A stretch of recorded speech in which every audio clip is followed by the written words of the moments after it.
sama-sama. 1, 2, 3. Dan pada hari terakhir, yaitu pada puncak perayaan itu, Yesus berdiri dan berseru, "Barang siapa haus, baiklah ia datang kepadaku dan minum. Barang siapa percaya kepadaku, seperti yang dikatakan oleh kitab suci, dari dalam hatinya akan mengalir aliran-aliran air hidup." Yang dimaksudnya ialah roh yang akan diterima oleh mereka yang percaya kepadanya, sebab roh itu belum datang karena Yesus belum dimuliakan. Baik, mari kita tundukkan kepala kita berdoa, bawa hati kita kepada Tuhan. Mari kita berdoa. Kami mengucap syukur kepadamu Tuhan. Kami mohon pertolongan, penerangan yang daripadamu Tuhan, sehingga pagi hari ini kami yang hadir di tempat ini dalam merenungkan firman-Mu, kami menaruh hati dengan sungguh-sungguh ingin punya kerinduan untuk memahami firman-Mu, sehingga iman kami bisa bertumbuh dengan sehat, dan tentu itu berdampak pada hidup kami, pada masa depan kami, pada generasi kami. Kami berdoa untuk yang menyaksikan lewat live streaming di rumah. Tuhan, Engkau menolong. Keadaan ini mengharuskan kami untuk melaksanakan kebaktian dengan cara yang sedikit berbeda. Tentu ada hal yang kurang ketika kami menyaksikan di rumah. Roh Kudus bekerja dalam kehidupan kami, menaruh kepada kami konsentrasi di dalam tiap-tiap persekutuan jemaat. Biar ini kami laksanakan bukan karena sebuah formalitas, bukan karena sebuah tekanan, tapi datang dari hati yang mau menyembah Engkau, datang dari sebuah hati yang sungguh-sungguh rindu akan Engkau, sebuah hati yang hormat dan respek kepadamu Tuhan. Tuhan, Engkau menolong kami agar di dalam kami menggunakan waktu kami untuk bersekutu, kami sungguh-sungguh memakainya dengan hati yang betul-betul hormat kepada Engkau, hati yang penuh takut akan Engkau, hati yang sungguh-sungguh percaya bahwa hidup kami ada dalam kendali-Mu Tuhan. Kau menolong kami, baik kami yang hadir di tempat ini dan juga yang ada di rumah. Kami semua mau menggunakan waktu ini dengan sungguh-sungguh. Kami tidak ingin melepaskan tiap-tiap momen dari persekutuan ini berlalu begitu saja. Kami tidak ingin menyia-nyiakan firman yang kami dengarkan, tapi kami punya semangat ingin menerima setiap firman yang kami dengarkan. Kami punya semangat ingin bertumbuh di dalam kebenaran-Mu Tuhan. Tuhan, Engkau tolong kami. Kami juga berdoa Tuhan pagi hari ini untuk keadaan kami, jemaat-jemaat Tuhan yang ada di mana-mana, tentu mengalami satu kondisi yang sama Tuhan. Kami berdoa untuk mereka, para hamba-hamba Tuhan, berikan kepada mereka semangat yang tak pernah padam, berikan mereka satu kekuatan dalam menghadapi situasi ini. Dan kami percaya, kami yang mengandalkan Engkau, hidup dalam pemeliharaan, hidup dalam pertolongan yang daripadamu Tuhan. Pimpin kami, ini doa kami, ini harapan kami. Kami akan merenungkan firman-Mu, terangi hati dan pikiran kami, berikan kami konsentrasi. Ini harapan kami, ini permohonan kami, dalam nama Tuhan Yesus, Juru Selamat kami yang hidup. Kami berdoa, bersyukur kepada-Mu Tuhan. Amin. Amin. Baik, ya kita semua yang ada di tempat ini dan yang ada di rumah, ya baiklah kita konsentrasi penuh untuk mendengarkan firman Tuhan. Kita belajar dengan sungguh-sungguh. Ya, sikap hati kita membuktikan pribadi kita respect dengan hormat, dan apa kita respect atau hormat dengan Tuhan dari sikap hati kita ketika kita betul-betul menggunakan tiap momen, tiap kesempatan untuk merenungkan firman Tuhan. Dalam pembacaan kita tadi, ya, berhubung dengan hari kenaikan Tuhan Yesus, memperingati, bukan berarti kemarin dia naik lagi, tidak.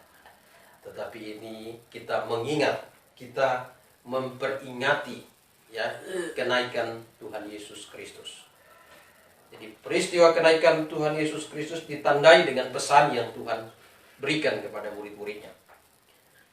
Ya, pesan yang kita baca tadi, ada dua pesan utama yang tadi saya kupas. Pesan yang pertama, Tuhan sudah berjanji, ya, dia naik untuk menyediakan tempat bagi kita, dan bila dia sudah selesai menyediakan tempat bagi kita, dia akan datang kembali menjemput kita. Pesan yang kedua, dia berpesan kepada rasul-rasul untuk menanti pencurahan Roh Kudus, tinggal tetap di Yerusalem. Ya, ya, menanti pencurahan Roh Kudus, karena melalui pencurahan Roh Kudus menandai bahwa Roh Kudus mulai bekerja di dalam jemaat Tuhan dan di dalam hati setiap orang yang percaya. Ya, ini pesan yang Tuhan Yesus sampaikan. Ya, lebih baik aku pergi supaya dia datang. Yang dimaksud di sini adalah Roh Kudus. Nah, saudara-saudara yang saya kasihi di dalam Tuhan Yesus Kristus, ya, pekerjaan Roh Kudus hari ini dalam kehidupan orang percaya. Ya, pekerjaan Roh Kudus hari ini dalam kehidupan orang-orang beriman. Roh Kudus diberikan dalam hati setiap orang percaya sebagai jaminan bagi kehidupan orang percaya. Pada waktu orang tersebut percaya kepada Kristus sebagai Tuhan dan Juru Selamat. Ya, di dalam Efesus pasal 1, coba kita buka Alkitab kita. Dalam surat Efesus pasal 1 ayat 13. Efesus pasal 1 ayat 13. Kita baca sama-sama Efesus 1 ayat 13 dan 14. Efesus pasal 1 ayat 13 dan 14, kita baca sama-sama. 1, 2, 3. Di dalam Dia kamu juga, karena kamu telah mendengar firman kebenaran, yaitu Injil keselamatanmu. Di dalam Dia kamu juga, ketika kamu percaya, dimeteraikan dengan Roh Kudus yang dijanjikannya itu. Dan Roh Kudus itu adalah jaminan bagian kita sampai kita memperoleh seluruhnya, yaitu penebusan yang menjadikan kita milik Allah untuk memuji kemuliaannya. Jadi Roh Kudus bekerja dalam hati setiap orang yang percaya hari ini. Ya, tugas Roh Kudus bekerja dalam hati setiap orang percaya hari ini, ya, memberikan pimpinan, memberikan tuntunan kepada orang yang percaya di dalam Tuhan Yesus Kristus, dan menjadi kekuatan yang menyertai kehidupan orang percaya di dalam melaksanakan tugas pemberitaan Injil. Ya. Nah, saudara-saudara yang saya kasihi dalam Tuhan Yesus Kristus, Alkitab memberikan satu ukuran bagi kehidupan orang yang sudah percaya hari ini.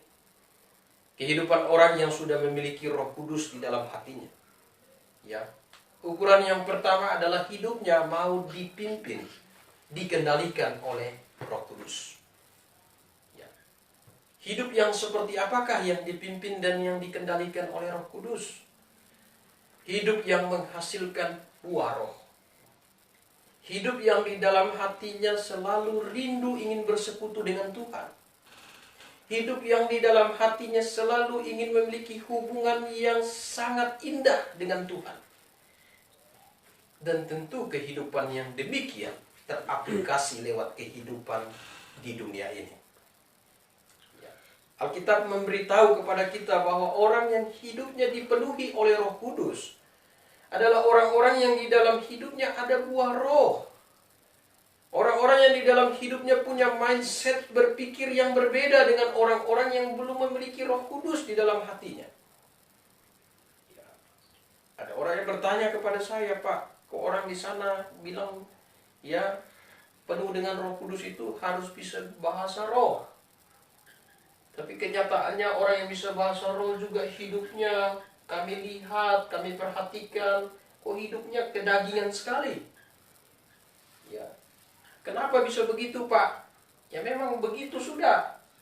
Karena Alkitab katakan orang yang hidupnya dipenuhi oleh Roh Kudus bukan dia harus bisa berbahasa roh. Tetapi orang yang hidupnya dipenuhi oleh Roh Kudus adalah hidupnya dikuasai oleh Roh Kudus. Hidup yang dikuasai oleh Roh Kudus, hidup yang keinginan dan kemauannya menghasilkan buah roh di dalam hidupnya. Amin. Amin. Ya. Jadi jemaat yang alkitabiah, jemaat yang diisi oleh orang-orang yang sudah diselamatkan, orang-orang yang sudah lahir baru, tidak boleh membiarkan dirinya tetap hidup di dalam daging. Tidak boleh membiarkan dirinya untuk tetap hidup di dalam keinginan-keinginan duniawi. Tetapi membawa dirinya untuk mau dipimpin, mau dikuasai oleh Roh Kudus dalam hidupnya. Ya. Bahasa Yunani adalah bahasa yang dipakai oleh Tuhan ya untuk menulis kitab Perjanjian Baru. Dan bahasa Yunani adalah Ya, bahasa yang sangat detail. Ya, kata penuh dengan Roh Kudus. Ya, kata penuh dengan Roh Kudus. Kalau kita perhatikan, ya, kalau kita tidak paham dengan baik, orang-orang Yunani paham itu. Ya, hari ini orang samakan penuh dengan Roh Kudus itu sama dengan ya peristiwa Pentakosta. Dipenuhi di dalam Efesus pasal 5 itu dikuasai. Itu kekuatan Roh Kudus yang ada di dalam hidup orang percaya itu betul-betul diekspresikan lewat kehidupan. Itu. Jadi dikuasai oleh Roh Kudus itu mengekspresikan keinginan Roh Kudus di dalam kehidupan praktis. Itulah orang yang dipenuhi oleh Roh Kudus. Ya, kalau bahasa Yunani-nya di Efesus 5:18 itu tadi menggunakan kata apa tadi? Plero. Sedangkan di dalam Kisah Para Rasul tadi menggunakan kata pleto. Ya, artinya kalau pleto itu diisi. Ya, diisi. Nah, sedangkan kalau plero itu sesuatu yang ada di dalam. Ya, bekerja, ya, diekspresikan lewat kehidupan. Bukan diekspresikan dengan berbahasa roh. Bukan diekspresikan dengan sakau, ekstasi. Bukan. Tetapi Roh Kudus yang bekerja di dalam hidup orang percaya bukan hanya semata-mata hadir dalam momen tertentu. Bukan hadir dalam ya, kebaktian-kebaktian tertentu. Tetapi orang percaya yang dipenuhi oleh Roh Kudus adalah yang mengekspresikan hidupnya keluar, mengekspresikan tindakan hidupnya, mengekspresikan perilakunya sesuai dengan kehendak dan keinginan yang dikehendaki Allah di dalam Roh Kudus. Amin. Amin. Nah, ini harus kita renungkan. Jadi kita masing-masing bisa mengukur diri kita. Apakah saya orang percaya yang hidup dalam daging, ataukah saya orang percaya yang hidup betul-betul dipenuhi oleh Roh Kudus? Jadi Alkitab sudah memberikan satu dispensasi yang jelas bagi kita. Kalau di Perjanjian Lama, cara pola kerja Roh Kudus di Perjanjian Lama itu, dia datang dan pergi. Ya, dia datang menaungi, datang di hadirat Tuhan, ya, dan kemudian dia bisa meninggalkan hadirat apa? Ya, dia bisa meninggalkan bait Allah, hadirat Tuhan, kemudian Allah bisa tinggalkan bait Allah dengan perginya Roh Kudus. Itu di Perjanjian Lama. Sedangkan di Perjanjian Baru, Roh Kudus itu tinggal tetap di dalam hati setiap orang yang percaya. Amin. Ya, ada bedanya. Ya, cara menyembah juga beda.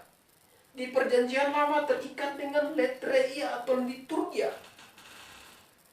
Hadirat Tuhan bisa hadir dalam momen-momen tertentu. Pada waktu upacara seremonial. Ya. Misalnya upacara hari raya Yom Kippur, Roh Kudus bisa hadir di bait Allah. Itu seremonial, letreia, liturgia. Ya, para imam harus memperhatikan secara detail tata cara di dalam menyembah Tuhan, secara simbolik, secara lahiriah. Karena dengan cara itulah baru ada perkenanan Tuhan di hadapan umat Tuhan di Perjanjian Lama. Karena Tuhan hanya berkenan datang kepada umat Tuhan yang betul-betul melaksanakan acara seremonial, letreia, sesuai dengan apa yang sudah Tuhan tetapkan lewat firman. Itu cara kerja Roh Kudus di Perjanjian Lama. Hadirat Tuhan hanya bisa hadir di tengah-tengah umat Tuhan yang betul-betul melaksanakan acara seremonial, upacara-upacara, liturgia sesuai dengan ketetapan yang Tuhan inginkan. Baru Roh Tuhan bisa hadir di tengah-tengah umat Tuhan. Itu pola kerja Roh Kudus di Perjanjian Lama. Ya, di dalam kitab Imamat kalau kita perhatikan, saya kasih tunjuk saja. Ini kalau baca ini bisa habis berapa jam. Ya, mulai dari Imamat pasal 1 sampai pasal 7 itu ada tata cara, ya, tata cara upacara seremonial. Ya, mulai dari korban bakaran, ada dia punya tata cara liturgianya. korban sajian, ada tata cara seremonial, yang letreianya, liturgianya, kemudian korban keselamatan, korban penghapusan dosa, ya, sampai pasal 7.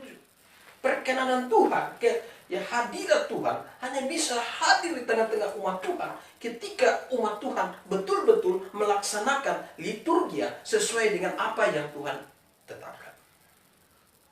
Ya, itu ibadah menyembah Tuhan secara seremonial, ya, secara liturgia, ya, secara simbolik dan lahiriah.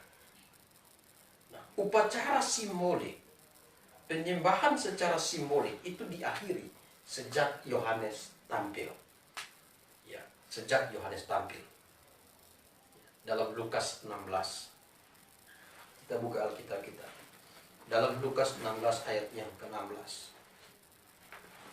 Lukas 16 ayat yang ke-16. Kita buka Alkitab kita. Lukas 16 ayat 16. Kita baca sama-sama. 1, 2, 3. Hukum Taurat dan kitab para nabi berlaku sampai kepada zaman Yohanes, dan sejak waktu itu kerajaan Allah diberitakan, dan setiap orang yang menggagahi berebut memasukinya. Jadi hukum Taurat dan kitab para nabi. Hukum Taurat berbicara tentang apa? Hukum Taurat berbicara tentang, ya, upacara seremonial, ibadah yang terikat dengan letreia. Ibadah-ibadah yang terikat dengan liturgia. Itu hukum Taurat. Jadi Tuhan, hadirat Allah, Roh Allah hanya bisa hadir di tengah-tengah umat Tuhan pada waktu umat Tuhan melaksanakan upacara-upacara seremonial, beribadah dengan liturgia, beribadah dengan letreia. Nah, itu. Ya, saya tekankan kata ini supaya kita bisa masuk di kepala kita. Bahasa Yunani itu sangat spesifik dalam kata ibadah. Ya, ada sebomai. Sebomai itu bicara tentang beribadah karena ketetapan, karena dorongan, karena aturan manusia. Ya, letreia itu beribadah karena tata cara, upacara-upacara seremonial yang sudah Tuhan tetapkan untuk lewat itu semua hadirat Tuhan bisa hadir di tengah-tengah umat Tuhan. Ya, dan ada proskuneo. Itu sikap hati di dalam menyembah Tuhan. Nah, jadi kita sudah lihat bahwa hadirat Tuhan, ibadah letreia, kata letreia, ibadah dengan upacara-upacara seremonial, itu diakhiri pada waktu Yohanes tampil. Karena sejak Yohanes tampil, ya, orang tidak beribadah lagi secara simbolik. Karena domba yang disimbolkan sudah datang, yaitu Yesus Kristus. Orang sudah beribadah, ya, bukan lagi secara lahiriah, tetapi beribadah di dalam roh dan kebenaran. Dalam Yohanes pasal 4, coba kita lihat. Yohanes pasal 4 ayat yang ke-23. Yohanes pasal 4 ayat 23. Ya, kita baca sama-sama. Yohanes 4 ayat 23. 1, 2, 3. Tetapi saatnya akan datang dan sudah tiba sekarang, bahwa penyembah-penyembah benar akan menyembah Bapa dalam roh dan kebenaran, sebab Bapa menghendaki penyembah-penyembah demikian. Jadi penyembah dalam roh saatnya akan tiba dan sudah tiba. Kita tidak lagi beribadah secara liturgia, secara letreia, tetapi kita sudah beribadah dengan dalam roh dan kebenaran. Proskuneo, kita menyembah Tuhan dengan proskuneo, dengan sikap hati. Bukan lagi hadirat Tuhan turun melalui letreia, liturgia, tetapi hadirat Tuhan hari ini ada dalam roh dan kebenaran. Amin. Amin. Dan waktu itu Tuhan Yesus, ya, domba yang disimbolkan, dia berkata, ya, aku pergi, lebih baik aku pergi supaya dia datang. Ya, tadinya dia yang menyertai jemaat Tuhan. Dia yang menggembalakan jemaat Tuhan. Hadiratnya menjadi satu kunci di mana kehadiran Tuhan ada di tengah-tengah umat Tuhan. Tapi waktu itu dia katakan, lebih baik aku pergi supaya dia datang Roh Kudus. Supaya Roh Kudus itu tinggal tetap di dalam hati setiap orang percaya. Amin. Amin. Jadi pola kerja hari ini kita tidak lagi beribadah secara letreia, tapi kita beribadah dengan proskuneo, beribadah di dalam roh dan kebenaran. Roh Kudus tinggal dalam hati kita. Kita tidak perlu lagi tata cara untuk memperoleh keselamatan. Cukup kita membawa sikap hati kita.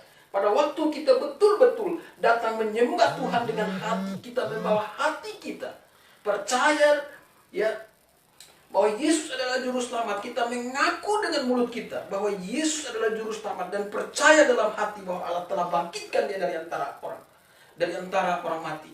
Maka dengan hati orang percaya dibenarkan, dengan mulut orang mengaku diselamatkan. Dengan hanya pengakuan seperti itu, tanpa melalui liturgia, letreia, langsung Tuhan menerima orang tersebut sebagai milik Tuhan. Diberikan meterai, diberikan tanda milik Tuhan dalam hidupnya. Akhirnya, ya. Hidup kita hari ini, yang kita hidupi hari ini, Alkitab katakan hidup orang percaya adalah bait Allah. Amin. Amin. Dan kita adalah imamat yang rajani. Berarti Tuhan mempercayakan hidup kita. Kita pribadi harus membangun hidup kita. Jadi kata reia itu bilang, ya persembahkanlah tubuhmu sebagai persembahan yang hidup, itu adalah ibadah yang sejati. Pertanyaannya, apakah kita sudah mempersembahkan tubuh kita untuk Tuhan? Ataukah hari ini kita menggunakan tubuh kita untuk kepentingan diri kita? Ataukah hari ini kita menggunakan tubuh kita untuk kepuasan, keinginan daging kita? Ya. Tubuh kita hari ini sudahkah kita persembahkan? Yang Tuhan mau itu korban tubuh kita. Kita menggunakan anggota-anggota tubuh kita untuk kemuliaan Tuhan. Ya, hati kita, pikiran kita, hidup kita. Ya, seringkali kita masih dikuasai oleh rasa ego. Hidup, oh ini punya saya kok, saya gunakan seenak saya.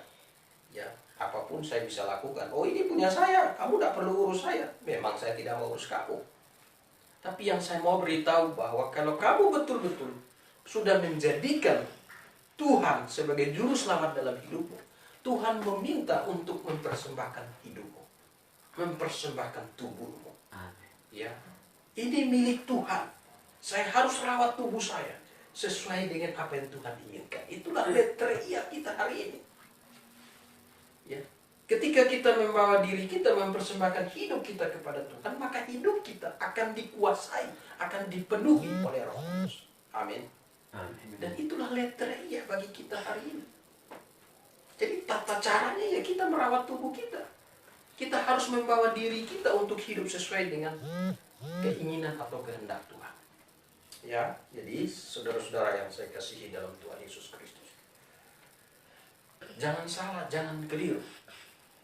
Ya, harus bedakan hal-hal yang bersifat mistik dan hal-hal yang bersifat iman. Ya, hal yang bersifat supranatural. Ya, dan iman kita memang melihat sesuatu yang tak terlihat. Iman kita memang berharap kepada sesuatu yang belum kita lihat. Tetapi bukan iman konyol-konyolan. Tetapi iman kita, Alkitab katakan beribadah dalam roh dan kebenaran. Alkitab katakan firman-Mu adalah kebenaran. Jadi firman-Mu adalah kebenaran. Gitu. Berarti ibadah kita hari ini, penyembahan kita kepada Tuhan harus seturut, harus selaras, harus sejalan dengan firman Tuhan. Ya. Sejalan dan seturut dengan firman Tuhan. Amin. Amin. Ini penting bagi kita. Ya. Itu namanya menyembah dalam roh dan kebenaran. Kita perlu periksa hati kita sebagai jemaat Tuhan. Ya, ingat baik-baik Alkitab memberi peringatan kepada kita. Kalau dari waktu ke waktu, dari segi usia, dari segi rohani, harusnya kita sudah mengalami satu pertumbuhan, satu kedewasaan yang penuh. Tetapi ditilik dari segi waktu sudah harus begitu. Tapi karakter kita, hidup kita, ekspresi kita dalam hidup masih tetap seperti bayi rohani. Maka sesungguhnya kita punya masalah yang serius dengan kehidupan iman kita. Ya. Kita tidak mendapatkan apa yang kita inginkan. Kita tidak mendapatkan apa yang Tuhan janjikan dalam hidup kita. Dan pada akhirnya iman kita tidak bertumbuh statis. Iman kita tidak dinamis. Mengapa? Ya, karena kita tidak menggunakan hidup kita.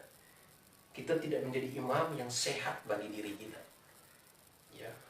Kita tidak mau mempersembahkan hidup kita. Kita senang dengan hidup kita. Kita keenakan dengan diri kita. Kita egois. Padahal hidup kita, Tuhan ini milikmu Tuhan. Lalu apa kalau itu milik Tuhan?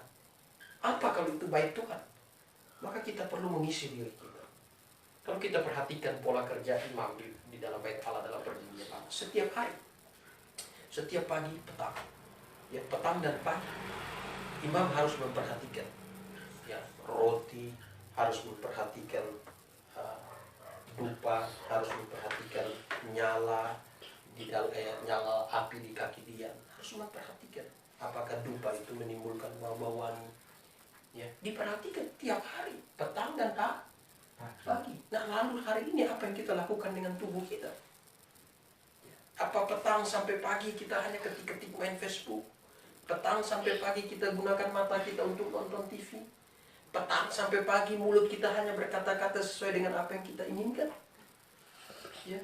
Petang sampai pagi pikiran kita hanya diisi oleh pikiran-pikiran duniawi, tidak diisi oleh firman Tuhan. Kalau itu ada dalam diri kita, yuk kita tanggalkan itu semua, amin. Amin. Kita komit sama Tuhan, yuk tinggalkan itu semua. Mau kita persembahkan, kita harus sadari, oh sekarang itu punya Tuhan, hidup saya punya Tuhan. Petang sampai pagi, ya kita harus gunakan waktu itu. Amin. Isi pikiran kita dan firman Allah. Isi keinginan kita dengan keinginan yang memuliakan Tuhan. Amin. Amin. Ya. Buktikan tindakan iman kita dengan tindakan yang betul-betul mencerminkan kita orang yang sudah diselamatkan. Kalau orang selamat malas menginjil, malas mendoakan orang, malas bersaksi lewat kehidupan, malas, itu orang yang masih egois. Dia belum bisa menggunakan hidupnya sebagai persembahan yang kudus. Persembahan, dia tidak sanggup mempersembahkan dirinya sebagai persembahan milik Tuhan. Ya. Kalau Facebook ini kan orang tiap hari rasanya tidak nyaman kalau tidak lihat status orang, betul nggak? Amatin status orang, padahal tidak ada dia lihat itu tanpa lihat dan tidak lihat tidak ada untungnya bagi dia. Amin. Amin. Tapi itu begitu menikmati. Ya. Sebagai apa? Karena dia mau berpikir, ada sesuatu yang menarik di situ. Saya ingin lihat dia. Nah, kalau sudah lihat dia, dia punya status begini, ada apa ini sebenarnya ya? Ya, ada apa dengan dia? Nah, itu yang dia pikirkan. Padahal orang di sana baik-baik saja hatinya, tidak ada persoalan dengan dia. Iya toh. Nah, jadi dia di sana tenang, dia risau di sini. Ini keliru. Ya, ini tidak sanggup mempersembahkan tubuhnya sebagai persembahan yang hidup. Ya, dia sibuk mengurusi hidup orang lain, tapi tidak sibuk mengurusi dirinya sendiri. Amin. Ya, dia tidak sanggup mempersembahkan dirinya. Harus sanggup mempersembahkan hidup kita. Amin. Amin. Ini penting bagi kita. Ya. Tuhan berikan kita dalam Roma 12. Coba kita lihat Roma pasal 12. Ya, itu perhatikan Alkitab kita, Roma 12 ayat 1. Kita baca sama-sama, 1, 2, 3. Karena itu saudara-saudara, demi kemurahan Allah aku menasihatkan kamu supaya kamu mempersembahkan tubuhmu sebagai persembahan yang hidup, yang kudus dan yang berkenan kepada Allah. Itu adalah ibadahmu yang sejati. Kalau kita balikan kalimat ini, supaya kamu mempersembahkan tubuhmu. Ternyata ada juga orang yang tidak mau mempersembahkan tubuhnya. Egois gunakan hidup. Ada yang mempersembahkan hidupmu, tubuhmu sebagai persembahan yang hidup, yang kudus. Ada juga yang tidak mau gunakan hidupnya untuk sesuatu yang kudus, yang tidak berkenan kepada Allah. Ya. Jadi ibadah kita yang sejati ialah kita mau memberikan diri kita hari ini. Amin. Menata diri kita, letreia hari ini. Kata ibadah di situ gunakan kata letreia. Jadi seremonial tadinya. yaitu upacara lahir ya. Sekarang seremonial itu bagaimana jiwa kita ini menggunakan tubuh kita, sehingga lewat jiwa kita, kehidupan rohani kita bisa bertumbuh dari waktu ke waktu. Amin. Amin. Nah, ini yang penting. Ya, menarik di zaman medsos. Ya, kalau lihat status orang ada waktu. Tapi kalau suruh lihat ayat firman Tuhan, kayaknya berat sekali. Ya, betul lah. Ya, kalau kita bilang begini, coba lihat dia punya status itu gimana? Aduh, kita sudah datang. Kayaknya hatinya gejolak, ingin lihat cepat-cepat. Betul lah. Ya, tapi coba, itu ayat ada di mana ya? Tiba-tiba dia lupa. Sudah lewat begitu saja. Keinginannya untuk cari, di mana itu ayatnya? Di mana itu kebenarannya? Tidak ada seperti itu. Ya. Nah, ini bahaya kalau itu tanda-tanda seperti itu. Harusnya, itu ayat di mana ya? Saya melihat, wah. Ya kenapa bisa begitu kehidupan orang? Kenapa bisa begini? Kenapa orang tidak bisa menerima Injil? Kenapa ada pergumulan-pergumulan? Orang dunia bangun pagi, sibuk sudah dia sudah bangun. Saya kadang-kadang memperhatikan, wah, ya. Jadi apa yang menjadi daya tarik kita itu mengekspresikan siapa kita sebenarnya. Amin. Amin. Ini kalau kita punya daya tarik yang kuat di dalam kehidupan rohani, ya, tentu ekspresi yang keluar dari diri kita punya kesungguhan yang sungguh-sungguh dalam perkara rohani. Tapi kalau daya tariknya hal-hal duniawi, ekspresi kita akan menunjukkan hal itu. Zaman saya belum lahir baru, ya, kalau bicara tentang nonton film, saya paling hobi. Ya, saya waktu kecil itu dulu suka nonton film Wiro Sableng. Ya, Wiro Sableng. Amin. Zaman itu TV tidak seberapa. Ya. Dan ya, misalnya Minggu. Ya. Dan hari Minggu itu kami harus pergi sekolah Minggu. Tapi di sekolah Minggu yang kami mulai pikirkan bukan cerita sekolah Minggu. Yang mulai kami ceritakan bukan bagaimana mau cerita apa. Tapi yang kami pikirkan cepat sudah pulang supaya kita bisa nonton Wiro Sableng. Ya, karena ya, dan waktu selesai doa amin, kita langsung lihat sudah lambat, kita langsung cepat-cepat sampai, ya, cepat-cepat sampai, langsung pergi tempat mau ke TV. Kalau lewat kita tanya, susah sampai mana? Baru mulai ada segala. Ya, tapi kalau tanya, susah sampai mana? Wih, semua habis. Aduh, rasanya ekspresinya agak kecewa. Lalu kita tanya, kita apa lo ceritanya? Lalu si Wiro Sableng itu gimana dia mencerita begini. Rasa ingin tahunya kuat.